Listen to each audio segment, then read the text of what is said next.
Ako si Maria Paz Marquez, Tubong, Quezon Province. Ang 15 taon na naninirahan dito sa UAE na nakapagtaguyod ng isang munting negosyo na ang pangalan is Maria Paz Pastry.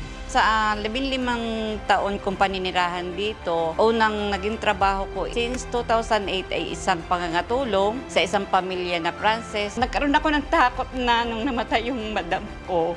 Dahil hindi ko alam kung saan ako magsisimula at kung paano ko sisimulan. Dan dahil sa pagpupus ng amo ko lalaki na magsimula kung anong meron akong kakayahan sa sarili dito sa UAE, kung anong gusto ko sa buhay na pwede kong gawin. Na ito na nga yung gusto kong simulan na i-share ko or ilabas ko kung anong meron ako sa sarili kong kaalaman. Kinup ko pa rin nila ako kahit kung tutuusin hindi na nila kailangan ng katulong kasi mag-asawa lang sila, naiwan lang yung amo kong lalaki. Ang UAE ay tirahan ng iba't ibang nationality at iba't ibang kultura. Ito ay nagsilbing ikalawang tahanan ko.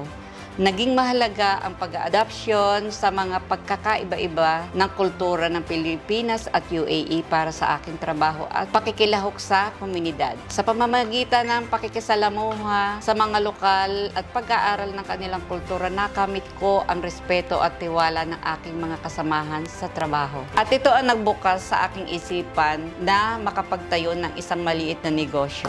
Ang pinakamalaking achievement na nagawa ko is yung makapagpatapos ako ng aking mga anak and maibigay ko kung ano man ang pangangailangan nila. And then especially sa aking magulang, na ma-share ko kung anong tagumpay ang meron ako dito sa Dubai, na mabigyan ko sila ng kaligayahan. Nasi-share ko ang mga authentic Filipino experience sa bansang UAE na malasahan ng mga OFW ang panlasang Pinoy. Ang mga small bakeries at small business na katulad ko na pinagsama-sama ang mga komunidad, maging isang instrumento ang Maria Paz Pastry na magkasama-sama ang mga Pilipino sa isang pagsalo-salo. Maibsan ang kalungkutan ng pagtatrabaho sa ibang bansa to bring people together.